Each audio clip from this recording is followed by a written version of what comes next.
dasar masing-masing kecamatan ya. Yang saya hormati perwakilan Komite Sekolah Dasar se-Kecamatan Banjarnegara, yang saya hormati Kawilcap Dipora se-Kabupaten Banjarnegara. Assalamualaikum warahmatullahi wabarakatuh. Waalaikumsalam warahmatullahi wabarakatuh. Baik, sebelumnya kami dari Kejaksaan mohon maaf datang agak terlambat karena tadi ada satu dan lain hal yang harus diselesaikan terlebih dahulu. Baik, sebelum sampai ke materi, perkenalkan Bapak-Bapak Ibu-Ibu, saya Angga Aprianto, Kasubdit Kejaksaan Negeri Banjarnegara. Ya, mungkin nanti akan disambung dengan Pak Taufik selaku Kasubdit Kejaksaan Negeri Banjarnegara. Ada pepatah tak kenal maka tak sayang. Di sini saya akan menyampaikan riwayat pekerjaan saya secara singkat. Jadi saya lahir di Jakarta tanggal 27 April 1981 di Jakarta. Saya anak Jakarta tapi sudah melanglang buana ke Indonesia Timur dan sekarang di Banjarnegara. Riwayat penugasan saya, pertama kali saya tugas di Alor NTT pada tahun 2009 sampai dengan 2011. Kemudian sebagai staf tata usaha di Kejaksaan Tinggi NTT pada tahun 2011 sampai 2011 juga hanya sebentar. Kemudian saya sebagai tata usaha di Kejaksaan Negeri Kabupaten Kupang NTT Nusa Tenggara Timur pada tahun 2012. Saya selanjutnya berangkat pendidikan jaksa selama 6 bulan di Jakarta. Kemudian setelah pendidikan jaksa saya dapat SK, kembali lagi ke NTT di Momere tempatnya. Jaksa pertama saya di Momere, Nusa Tenggara Timur pada tahun 2012 sampai dengan 2014. Kasih pertama saya juga di Momere, saya sebagai Kepala Seksi Perdata dan Tata Usaha Negara 2014 sampai 2015. Kemudian saya sebagai Kepala Seksi Tindak Pidana Umum pada Kejaksaan Negeri Kabupaten Kupang NTT pada tahun 2015 sampai 2018. Nah, setelah dari Kabupaten Kupang, syukur alhamdulillah akhirnya saya pindah ke Kendal, Jawa Tengah. Di sana saya Kasubagmin dari 2018 sampai 2021. Dan yang terakhir saya sebagai Kepala Seksi Tindak Pidana Khusus di Kejaksaan Negeri Banjarnegara dari tahun 2021 bulan September sampai dengan sekarang. Jadi Bapak-Bapak Ibu, kalau lihat riwayat sejarah tugas saya 9 tahun lebih muter-muter di Nusa Tenggara Timur. Saya yakin Bapak-Bapak Ibu di sini belum pernah ada ya yang tugas di NTT kan? Nah, bersyukur alhamdulillah tugasnya di Jawa. Air di sini banyak berlimpah. Kalau di NTT itu ada istilah sumber air Sudekat, dan di sana air itu berdua kali. Bersyukurlah kita di Jawa ini air berlimpah.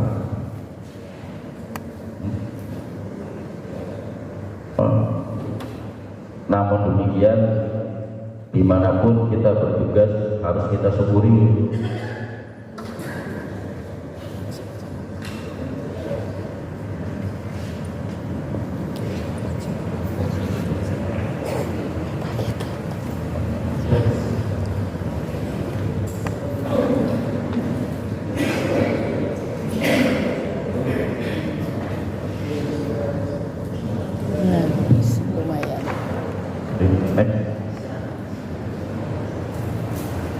Ini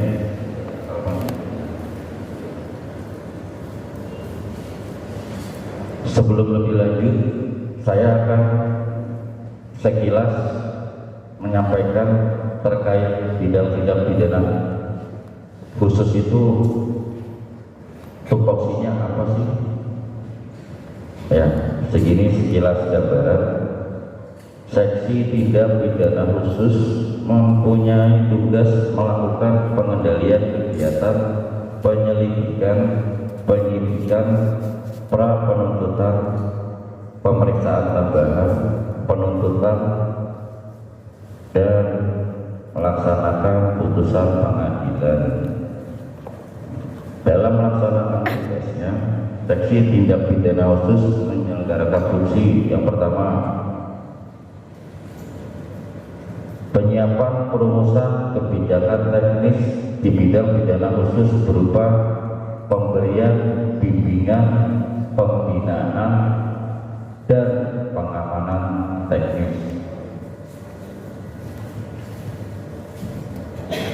Yang berikut, penyiapan rencana penyelidikan, penyidikan, pra penuntutan, pemeriksaan tambahan, dan penuntutan.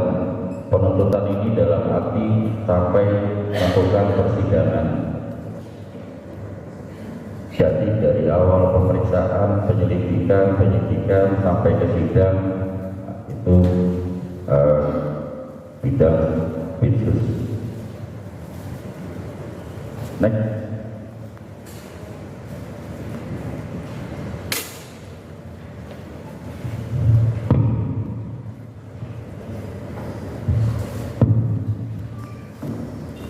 Jadi Bapak-bapak, Ibu, di sini saya akan menyampaikan materi terkait Peraturan Menteri Pendidikan dan Kebudayaan Nomor 44 Tahun 2012 tentang pungutan dan sumbangan biaya pendidikan pada satuan pendidikan dasar.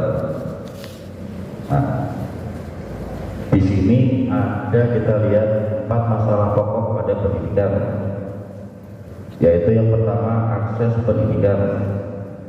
Kesempatan mendapatkan akses pendidikan yang bermutu dan tidak membebani masyarakat.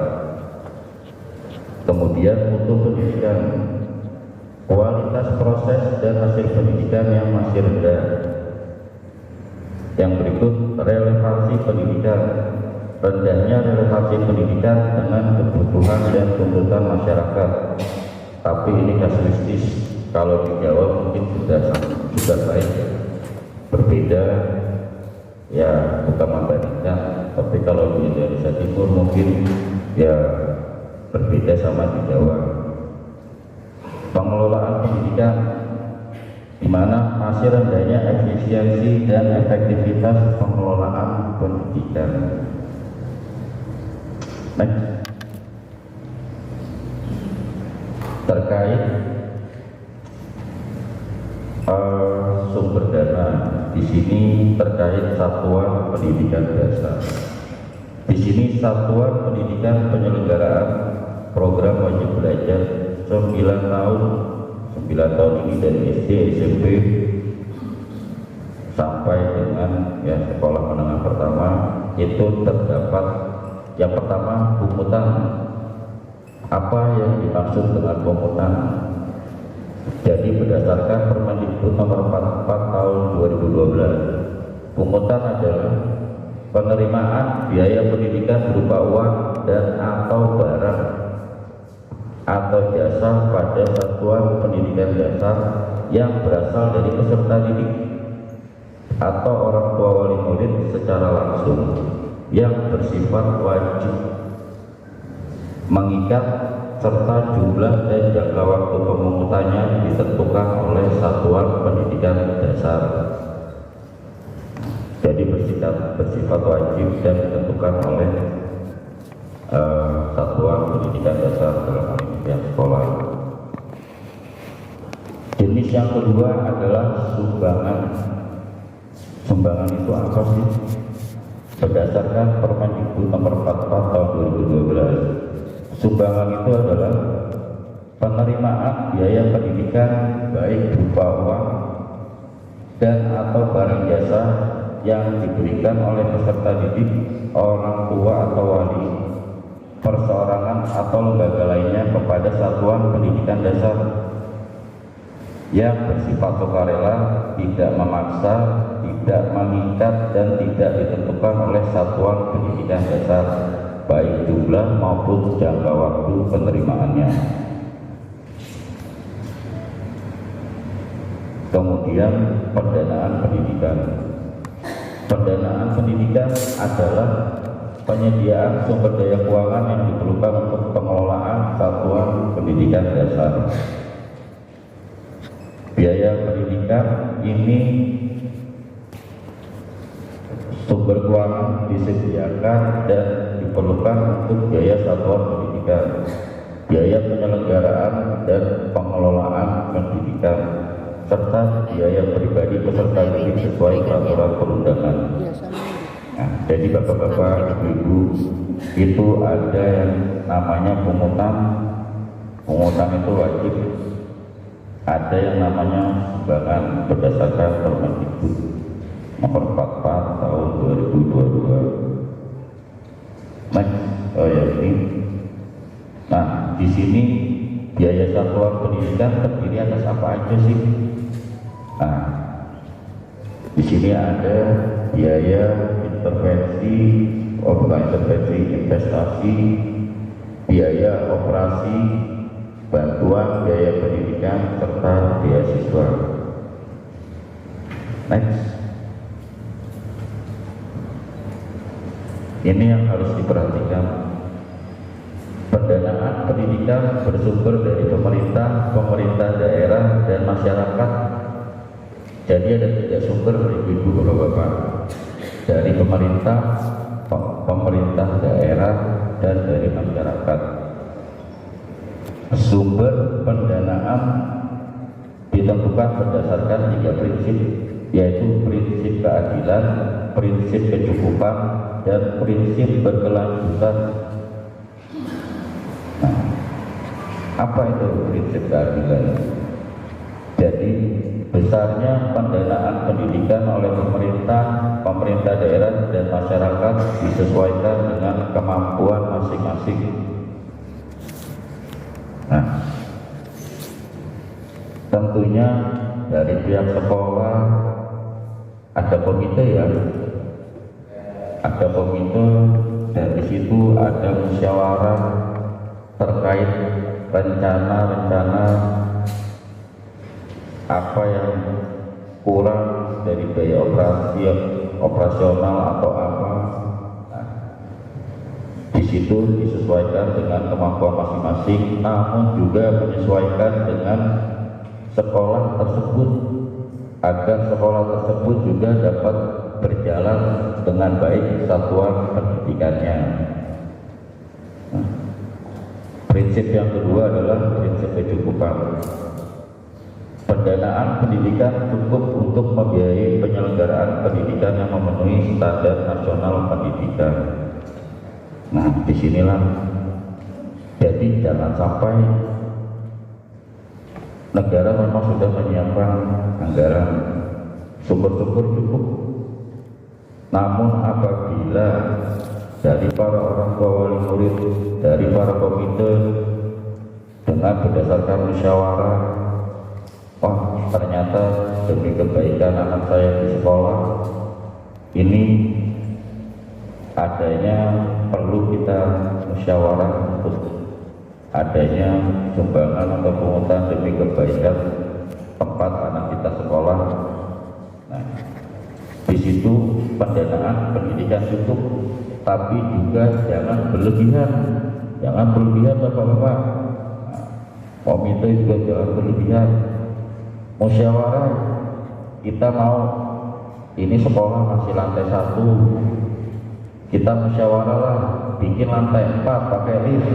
Waduh, itu nanti tidak betul juga. Jadi pendidikan yang cukup untuk membiayai sesuai memenuhi standar nasional. Kemudian prinsip yang ketiga adalah prinsip keberlanjutan. Di sini pendanaan pendidikan dapat digunakan secara berkesinambungan untuk memberikan layanan pendidikan yang memenuhi standar nasional pendidikan. Nah, sumber-sumber biaya. Nah, di sini ada 7. Yang pertama adalah anggaran pendapatan dan belanja negara. Ini disingkat APBN. Ini adalah dana yang dari pusat, ya seperti dana BOS dari pusat. Sumber biaya yang kedua adalah anggaran pendapatan dan belanja daerah. Ini adalah biaya yang dari pemerintah kabupaten setempat, di situ dialokasikan untuk dalam hal ini dinas pendidikan kabupaten. Nah, itu salah satu, itu sumber biaya yang kedua. Kemudian sumber biaya ketiga itu adalah sumbangan dari peserta didik atau orang tua atau walinya. Nah, yang keempat, sumbangan dari pemangku kepentingan pendidikan didik atau orang tua walinya. Sumber biaya kelima, bantuan lembaga lainnya yang tidak mengikat. Seumpamanya ada dermawan itu atau dari pihak mana menyumbangkan ke pihak sekolah, ini saya mau menyumbang untuk sekolah, kemajuan sekolah ini saya sumbang bangun musola atau bangun masjid hibah dari pihak masyarakat. Nah, ini sumber biaya yang kelima. Ada lagi sumber biaya keenam, yaitu bantuan pihak asing yang tidak mengikat. Kalau dulu saya sekolah di Jakarta, itu ada itu bantuan dari Australia, Amerika, itu bantuan dalam hal beasiswa apabila ada muridnya yang ingin dibeasiswakan ke tempat yang memberikan, pihak asing yang memberikan bantuan. Nah, sumber biaya yang ketujuh adalah sumber lain yang sah. Kenapa namanya sumber lain yang sah? Nah, ini kalau sumber lain yang tidak sah, misalnya ada bandar judi, ini saya sumbang buat sekolah-sekolah, ya bercanda Pak, biar tidak terlalu serius. Nah, itu tidak boleh. Jadi sumber lain sah yang diatur sesuai peraturan perundangan. Next.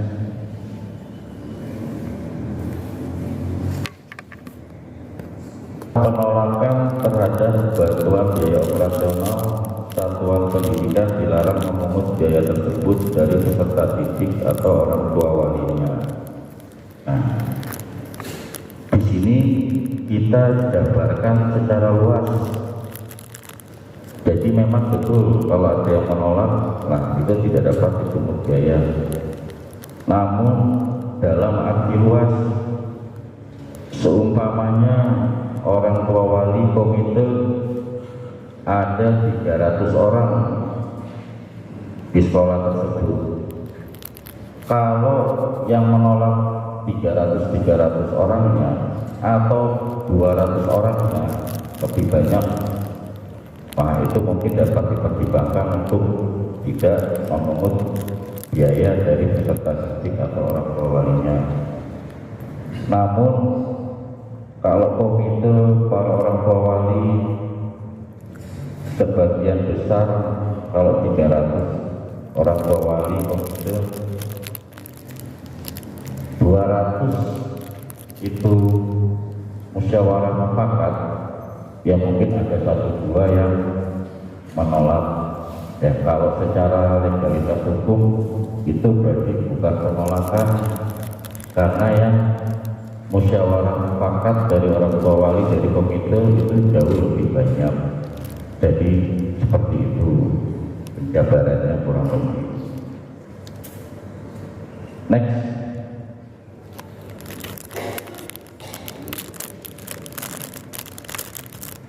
Nah, terkait pemungutan yang dilakukan oleh satuan pendidikan dasar yang diselenggarakan oleh masyarakat wajib memenuhi ketentuan sebagai berikut. Nah, ini acuan-acuannya terkait mekanisme, proses, dan bagaimana pemanfaatannya dari pungutan masyarakat. Yang pertama, didasarkan pada perencanaan investasi dan atau operasi yang jelas dan dituangkan dalam rencana strategis, rencana kerja tahunan, serta anggaran tahunan yang mengacu pada standar nasional pendidikan. Jadi wali murid, komite ya musyawarah mencari mufakat, tapi juga ada acuannya, ada perencanaannya. Selanjutnya dimusyawarahkan melalui rapat komite sekolah. Nah, ini wajib ini dirapatkan melalui rapat komite sekolah. Jangan memutuskan sebelah pihak, memutuskan sendiri, itu harus dirapatkan melalui komite sekolah. Kemudian dana yang diperoleh dibukukan secara khusus oleh satuan pendidikan dasar terpisah dari dana yang diterima dari penyelenggara satuan pendidikan dasar dan disimpan dalam rekening atas nama jaksa. Atas nama jaksa, maaf salah baca, atas nama satuan pendidikan dasar. Bercanda, ya tidak terlalu serius. Next. Oke, itu ya pungutan. Oh ya, balik ke yang tadi, itu kerangka acuannya. Jadi jangan sampai dilewatkan, karena nanti kalau dilewatkan itu bisa ketemu Pak Imam Tipikor ataupun dari Pak Adintel atau Pasif itu kejaksaan. Nah, itu yang harus dipedomi secara global yang barusan saya bacakan. Nah, kemudian terkait pungutan harus digunakan sesuai ketentuan dan sekurang-kurangnya 20% dari total dana pungutan peserta didik atau orang tua walinya digunakan untuk meningkatkan mutu pendidikan. Jadi di Permendikbud nomor 44 tahun 2012 itu ada ketentuannya sekurang-kurangnya 20%.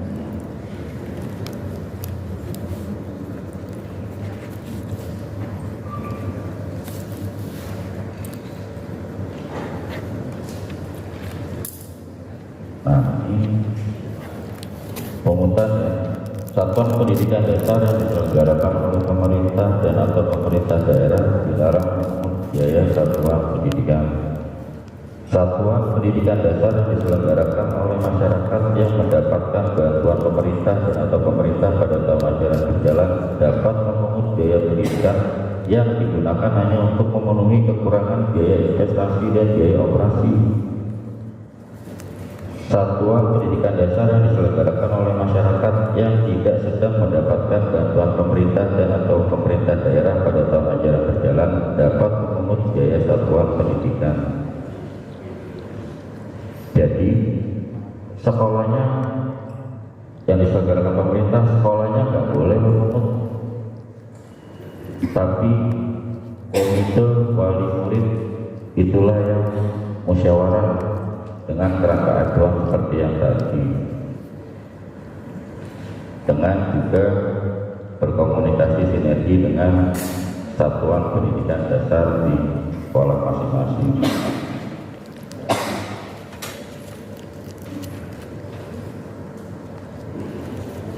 Next.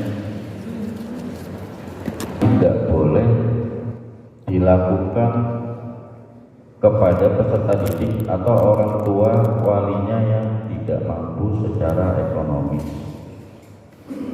Memang komite sudah musyawarah mufakat, namun tingkat kemampuan ekonomi dari orang tua wali itu berbeda-beda.